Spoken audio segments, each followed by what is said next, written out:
Eżisti fil-katekezi tagħna llum se nkompli nirrifletti fuq il-litra apostolika lil Beatu Giovanni Paoluttini fl-2001 kien tagħna bl-isem fil-bidu tal-millenju ġdid li kienet ħanidu hekk programm sħiħ tal-Knisja fi żminijietna x'għandha tagħmel għat-tiġdid sħiħ tal-Knisja u għall-evanġelizzazzjoni tal-umanità.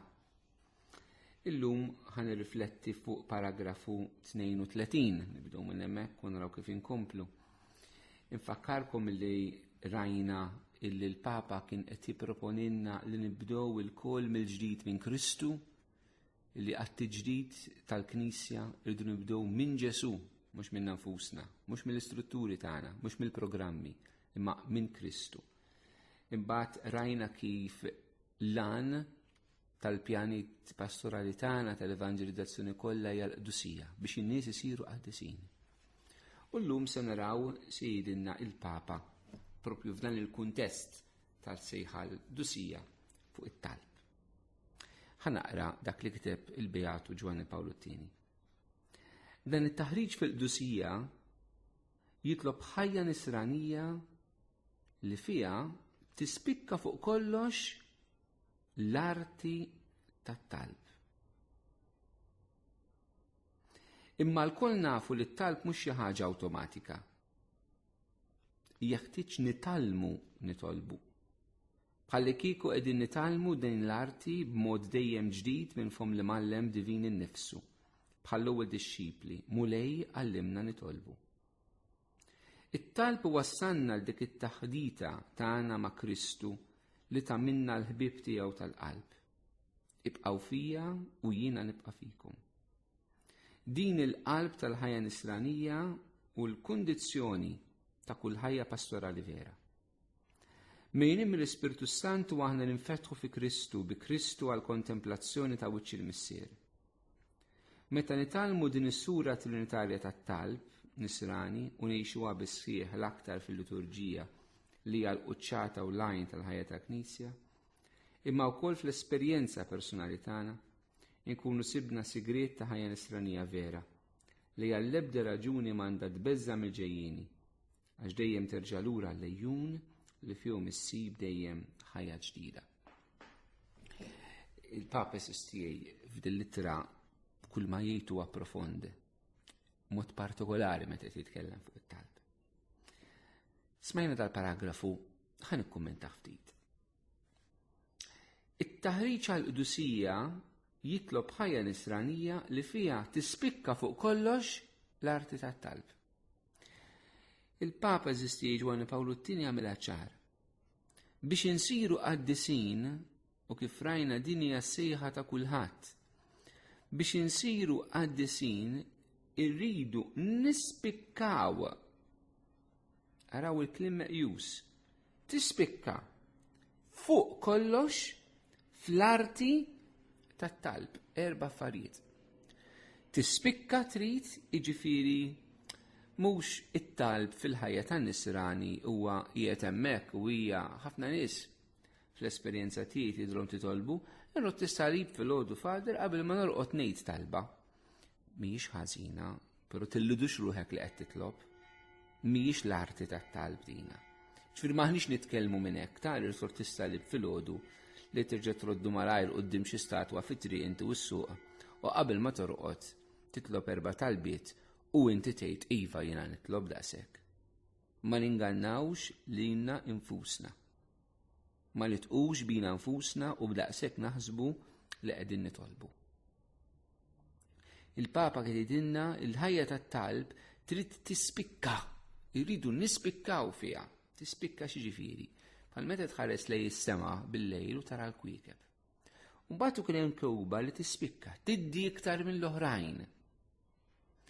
It-talb fost il-ħafna affarijiet kollha li aħna nagħmlu rridu nispikkaw fih. Irridu nispikkaw fih. Ġifieri it-talb fil-ħajja tagħna l-insara u nsara Kattoliċi irrid jiddifina iktar minn kull ħaġa oħra. Irrid jidher fina ovvju dan l-element ta' talb. Mhux biex jidher, imma x'l-iktar li għandna bżonn biex insiru qaddisin. Kiena jolqotna ħafna eżistijaj il-figura ta' San Pio tal-Pjagi, Padre Pio. Kiena personalment, għal ma jafnix, inħoss ċerta rabta miegħu għaliex kien meta qrajt il-ħajja tiegħu li laqtitni immens illi ispiratni wkoll biex insir Franġiskan Kapuċċini. Allura b'xi mod inħoss li Padre Pio huwa missier spiritwali għalija. U meta Padre Pio darba minnhom saqsuh ma kie Padre Pio? Minu Padre Pio? Sempliċiment wieġeb un semplice frate che prega. Patri sempliċi illi jitlob. Dan huwa Padre Pio. Ek spjegalhom li hu. Patri sempliċi illi jitlob. Jekk bniedem eżistijaj bħal Padre Pio li kien magħruf is-sija twal li kien jagħmel qarar, is-sija twal li kien jgħaddi bati man-nies, imma jara lilu nnifsu li dak li kien qed jagħmel profondament ma kienx il-mirakli, il-fejqan tan-nies li jgħin in-nies, imma profondament dak li kien imsejja kien li jitlob un semplice frate che prega. Kemm aktar aħna eżistijaj kol kemm aħna nirrealizzaw anka fi klimti dal-Papa Giovanni Paolutini illi aħna it-talb irid isir dak li aħna nispikkaw fih. Nispikkaw fih eżistijaj. Jgħid tispikka fuq kollox importanti eżistijaj. Aħna fuq għal xiex bħala nsara illum nispikkaw għal ħidma soċjali li naqbżu għad-drittijiet tal-bniedem, kemm għandna programmi pastorali effiċenti, kemm għandna management tajjeb tal-ekonomija tal-Knisja, kemm għandna management tajjeb fil-parroċċi, fid-djoċesi, ċertament dawn għandna bżonnhom fi taħsbux qed ngħid xi ħaġa kontra tagħhom, jew qed ngħidhom huma sekondarji. Assolutament li għandna bżonn dawn l-affarijiet, ma li qed ngħid li fuq kollox iridu nispikkaw bħala nista talb. U dina rridu ngħidu għal kol kemm aħna, il-qassisin tagħna, l-isqfijiet tagħna. Għal xiex jispikkaw? Nispikkaw kemm aħna bravi, kemm aħna intelligenti, kemm għandna tri wara simna, kemm għandna lawri mill-universitajiet Malta u barra, fek nispikkaw. Jekk nispikkaw għalhekk, ma tantx qed nispikkaw għal raġunijiet tajbin. Is-saċerdoti, l-sfijiet reliġjużi irdu nispikkaw fuq kollox għal ħajja tat-talb tagħna. U jekk mhix hekk, hija sejħa għal konverżjoni fil-ħajja tal-kleru u tal-ħajja konsagrata. Jekk maħniex nispikkaw fil-ħajja tat-talb, allura eżistijaj irridu nikkonvertu. Saċerdoti reliġjużi qaddisin kollha spikkaw fil-ħajja tat-talb. Kienet kollha kemmi dik li tanima ir-ruħ tagħhom.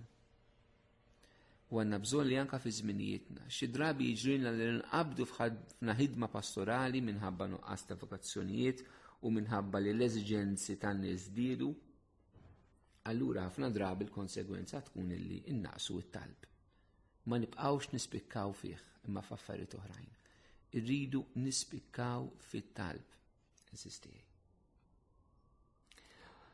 Fuq kollox, diġetta, mhux biss jgħid fit-talb il-Papa Giovanni Paolutini imma fl-arti tat-talb.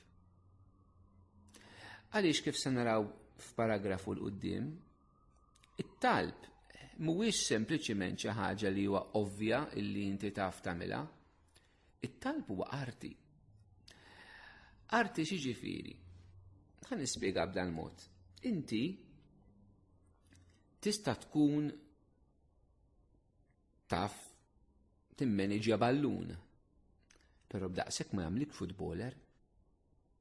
Jiġifieri jista' jkollok id-dispożizzjoni imma ma jagħmlikx futboler. Jista' jkollok id-dispożizzjoni għal ċerta żbuħija, però ma tagħmlikx Miss Universe. X'qed ngħid? Qed ngħid li d-dispożizzjoni waħedha mhux biżżejjed imma trid issir skill in art, arti, trid it-taħriġ, trid titgħallem. Bħalma min jilgħab il-ballun għandu bżonn training biex isir futboler tajjeb. Issa aħna l-kol għandna d-dispożizzjoni ix-xewqa fina, il-kapaċità fina, it-tendenza, l-abilità li aħna nitolbu. Però b'daqshekk ma jiminniex nista' talb, għandna bżonn nitalmu kif nitolbu. U propju din issa toħroġ f'dak illi jkompli il-Papa jgħid. Imma il-kol nafu li t-talb mhux xi ħaġa awtomatika. Mhux xi ħaġa awtomatika, jeħtieġ nitalmu nitolbu u jikkwota lill-Apostli. Meta f'Salluqa kapitlu 11 vers 1, wara li Ġesu kien qed jitlob, l-Apostli jitolbu l-Ġesu mulej għallimna nitolbu. Mela ma neħdux illi aħna nafu nitolbu, irridu nitalmu nitolbu. Irridu nitalmu nitolbu. U fuq din eżistija jiena għandi ftit mistoqsijiet. Aħna r-rajja pastorali, is-saċerdoti, mod partikolari aħna s-saċerdoti, aħna qegħdin nagħlmu n-nies jitolbu. Jiena għandi dubju fuq dina. Ħafna drabi aħna għallimna n-nies jgħidu t-talb. Żgħar fil-katekiżmu ta' konna l-mużew. Għalmuna it-talim tal-Knisja, id-dottrina, il-katekiżmu. Tajjeb, għandna bżonnu. Għalmuna r-rit tal-quddiesa. Tajjeb. Għalmuna r-rit tas-sagramenti. Tajjeb. Imma min għallimna kif aħna verament nistgħu nibnu ħajja personali, intimità ma' Ġesu. Xi drabi jeżistijej, il-livell tat-talb tal-poplu Alla huwa baxx, m'hemmx l-arti tat-talb, mhuwiex it-tort tal-poplu Alla, mhuwiex tat-tort tan-nies biex nitkellem mod popolari, imma xi drabi t-tort huwa tar-rajja illi ma jgħallmux in-nies jitolbu. Ma jgħallmuhomx l-arti vera tat-talb. Ovvjament dik qajjem mistoqsija oħra. Ir-rajja, is-saċerdoti, ġejna mal-min? L-arti tat-talb. Nieħdu interess personali kif nistgħu nikbru aħna fil-ħajja tat-talb. Għax jekk kien saċerdot eżissija li ma titlobx, kif se tkun int saċerdot illi tallem in-nies jitolbu? Jekk kien saċerdot li ma tfittix li tibni l-ħajja tat-talb tiegħek, kif se tkun int saċerdot illi tibni l-ħajja tat-talb tal-oħrajn? Mistoqsija oħra li nagħmel hija din. L-Apostli talbu lil Ġesu għallimna nitolbu wara li Ġesu temm jitlob. Għaliex in-nies jew ħanpoġġiha mod ieħor, in-nies jiġu jistaqsuna Fader għallimni nitlob. Għaliex ma jagħmluhiex din? Jista' jkun għaliex in-nies ma jarawx is-saċerdoti jitolbu mhux waqt il-quddiesa il-ħajja tat-talb, il-vista quddiem is-sagrament. Saċerdot li jitlob ir-rużarju mal-poplu, saċerdot li jitlob mal-kelma Alla. Għal xi tgħid l-qudies mhix talba ta' żgur hija talba għadola talba, imma l-qudies ħadnija bħala drawwa bħala rit, jiġifieri hija xi ħaġa kważi kważi ta' obbligu. Allura s-saċerdot qed jagħmel l-obbligu tiegħu jiena mort qed nagħmel l-obbligu tiegħi. Qed nitkellem f'dan li jmur is-sens li hemm l-obbligu għax dak ħafna drabi li jista' jmiss il-qalb tan-nies. Meta l-Apostli raw il-Ġesu jitlob u xaraw xi ħaġa fit-talb tiegħu, għalilna lulu mulej għallimna nitolbu. Għallimna nitolbu. Għandna bżonn min jgħallimna nitolbu. Dina tqajjimilna din il-mistoqsija eżistijaj. Għaliex in-nies fil-movimenti u laqdiet tal-Knisja kważi kollha tista' tgħid, ma speċjali l-ġodda hemm dallaċċ għat-talb. U hemmhekk huma malma. Imma għaliex dan mhuwiex dejjem preżenti fil-parroċċi tagħna. Ma nistgħux ma nistaqsux dawn l-affarijiet eżistijaj. Min-naħa l-oħra, il-lajċi kollha eżistijaj, eżis ħut insara. Qegħdin tfittxu it-talb, qegħdin tfittxu l-arti tat-talb. Qegħdin tfittxu min jgħallimkom kif titolbu. Għandkom għaġġ ġewwa fikom biex jikber dejjem aktar din l-intimità ma' Ġesu. Qegħdin tgħidu intom mulej għallimni nitlob. It-talb eżistijaj fuq xi qegħdin nitkellmu meta qed ngħidu minn dan it-talb. Mhuwiex it-talb per se, ukoll ma mhuwiex per se biex naqilgħu grazzi. ħafna drabi jeżisti, sfortunatament aħna fil-ħajja tagħna malla, fil-ħajja tat-talb. Iċ-ċentru il-bżonnijiet tagħna. Donnu Alla Sidna Ġesu Kristu qiegħed hemm biex isolvi l-problemi tiegħi. U jekk dan Ġesu ma jsolvix il-problemi tiegħi, allura jiena nidaj. Immur kontra Ġesu. Jekk Ġesu ma jrendix f'ħajti, allura Ġesu m'għandix nambih. Jekk Ġesu mhux se jisolvi l-problemi taż-żwieġ tal-familja tat-tfal u tax-xogħol, allura jiena dan x'nambih fil-ħajja tiegħi. Meta nirraġunaw b'dan mod, marċi nkun goff, però ħafna jirraġunaw b'dan mod, allura aħna propju il-Alla rridu niqdu bih għalina nfusna. Il-ħajja tat-talb hija bil-maqlub, hija ħajja tad-dixxiplu ta' dak li qed jimxi wara l-mulej. Mhux ta' dak li l-mulej qed jimxi warajh, id-dixxiplu aħna u Alla jibqa' Alla. U l-ħajja tat-talb vera, il-qalba tagħha tal-ħajja tat-talb hija mulej xi trid minni. Mulej kif tridni ngħix dawn iċ-ċirkustanzi, mulej kif tridni ngħix din il-mart, kif tridni ngħix din id-dbatija, kif tridni ngħix dal-mument ta' ferħ, kif tridni ngħix il-ħajja ta' żwieġ il-familja, kif tridni ngħix il-missjoni tiegħi tas-saċerdot. Dak huwa l-qalba tal-ħajja tat-talb, li kienet ta' Ġesu li toħroġ ċar fil-mument l-iktar delikat tat-talb tiegħu fit-talba tal-Ġetsemani. Mhux li rrid jien, imma li trid int. Warrab minni dal-kalċi hija din it-taħdida filjali li aħna din inkunu fil-verità ma' Ġesu, ma' Ġesu, ma' l-missier. Warrab minni dal-kalċi, imma mhux li rrid jien, imma li trid int. Araħ il-bniedem tat-talb vera huwa l-bniedem li jfittex ir-rieda sieħa ta' Alla fit-talb tiegħu. U għalhekk il-Papa Ġwanni Pawl it-Tieni jgħidilna illi it-talb wassanna għal dik it-taħdida tagħna ma' Kristu li tagħmilna l-ħbieb tiegħu tal-qalb. Ibqgħu fija u jiena nibqa' fikom. Mela t-talb wassanna għal taħdida, mela it-talb huwa dialogu tagħna ma' Kristu li tagħmilna ħbieb tiegħu tal-qalb. Mela dialogu li għamilna ħbieb tal-qalb. Kemm sabiħa. Dialogu xi jfisser? Dialogu jfisser illi int titkellem u tisma'. Dialogu jfisser li Ġesu jisma' u jitkellem. Jew li Ġesu jitkellem u jisma' u inti tisma' u titkellem. Mela eżistijej. U dialogu fuq xiex? Primarjament kifet fuq xini ir-rieda ta' Ġesu bħala li mallem tagħna aħna li aħna id-dixxipli tiegħu. Ċertament ma jfissirx li ma niddialogawx mal-mulej fuq uliedna, fuq il-problemi tal-parroċċi tagħna, fuq il-Knisja, fuq id-dinja, fuq il-kriżi finanzjarja, fuq l-immigranti illegali, fuq nies li huma morda, nies li ħajmutu, altro kelli għandna niddialogaw. Però f'dan kollu aħna nippruvaw nfittxu dejjem fit-talb mulej xi trid int f'dawn iċ-ċirkustanzi. Mhux biex jiena nkun komdu, biex jiena nkun tajjeb, biex jiena nkun orrajt, le rrieda ta' Alla f'dan kollu. U l-mulej nkellmuh fuq dak li hemm f'qalbna. Alla jħobbna, Alla waħanin magħna. Il-mulej jinteressah minn dak kollu li aħna ngħaddu minnu. Mulej jinteressah li inti dalgħodu kellek clash fuq ix-xogħol, li t-tifel tiegħek qed jieħu droga, li martek qed taħseb biex titilqek, li żewġek qed jaqlibilek, li wliedek spiċċaw bla xogħol, li hemm nies li jmutu fil-baħar huma u jaqsmu għax għandhom l-inkwiet f'pajjiżhom, bl-inkwiet li sta konna f'pajjiżna fuq dis-sitwazzjoni. Il-mulej jinteressah minn kollox.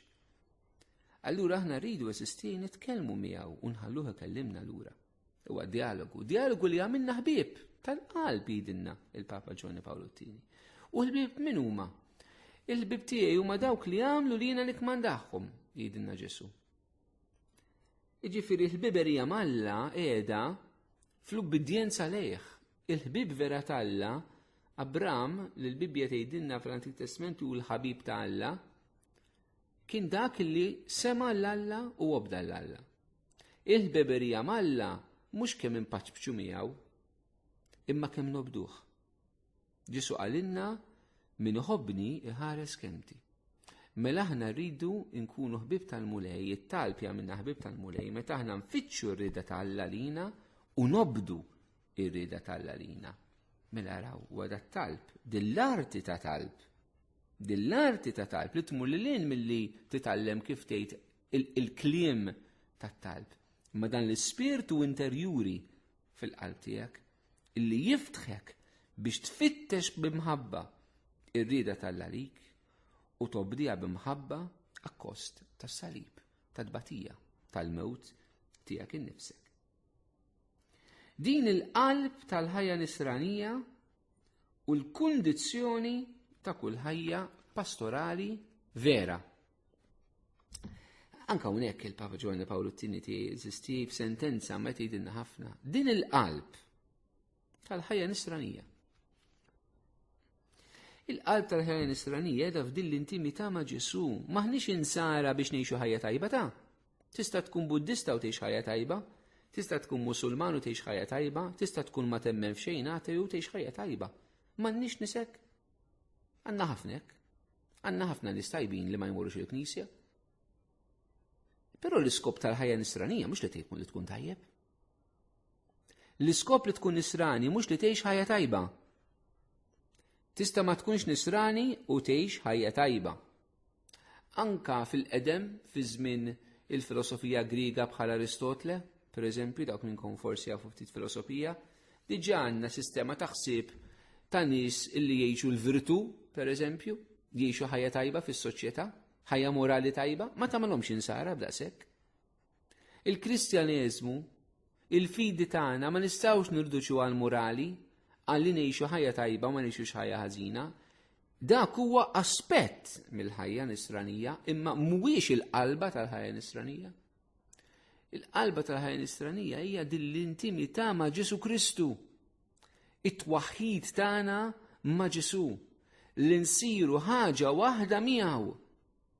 Imbagħad minn hemm jibda kollox. Mela din hija l-qalba tal-ħajja nisranija, eżisti. Mela inti tgħid jien ħankun ċar, jien għal xi nisrani. M'intix nisrani biex tagħmel il-karità. Tista' ma tkunx u tagħmilha. M'intix nisrani biex tkun eżempju għall-oħrajn, tista' ma tkunx, hawn min tantu eżempju għall-oħrajn. Hawn tant żgħażagħ li ma jemmnu f'xejn u jmorrulek il-missjoni, t'eżempju, u żgħażagħ li jemmnu laqqas imiddu jdejhom f'xejn. Minnu t'eżempju vera. Ma dak mhux l-iskop li tkun nisrani. L-iskop li tkun nisrani li inti tkun maqut ma' Ġesu. Dak. Aħna mhux li nagħmlu tajjeb li nkunu maqudin ma' Ġesu fl-intimità tagħna miegħu fil-ħajja tat-talb. U jgħidilna hija l-kundizzjoni ta' kull ħajja pastorali vera. U din importanti u naraq biha. Hija kundizzjoni ta' kull ħajja pastorali vera. Mela hemm pastorali li hija vera u mhux vera. Il-pastorali li hija vera hija dik li tgħin in-nies biex isiru qaddisin, kif qalilna diġà Giovanni Paolo II. Kull pastorali, għax ma nistgħux ngħidu ara, il-pastorali ta' min jipried għandu bżonn jitlob. Il-pastorali imma ta' min jgħin il-foqra m'għandu bżonn jitlob.